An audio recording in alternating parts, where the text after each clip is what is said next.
कोने कोने धरती गूंजाता, प्रभु के चरण सब चूमाता। जय हो। कोने कोने धरती गूंजाता, प्रभु के चरण सब चूमाता। कि बैतल हम सिवानवा में एगो तरई हो उगल आसमानवा में, एगो तरई हो उगल आसमानवा में, मनवा में।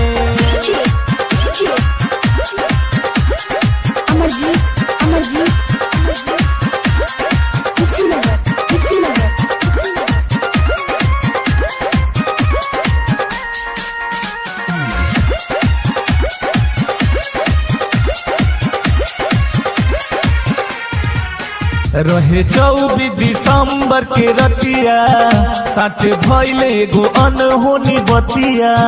प्रभु चरण में लिहल जनमवा, बाटे कैसन विधाता कीर्तिया। रहे 24 दिसंबर के रतिया, साँच भइले एगो अनहोनी बतिया। इत जब दिहले खबरिया हो, धावल चली आइले गरेरिया हो। न कपड़ा बदनवा पे एगो तरई हो उगल आसमानवा में, एगो तरई हो उगल आसमानवा में, मनवा में।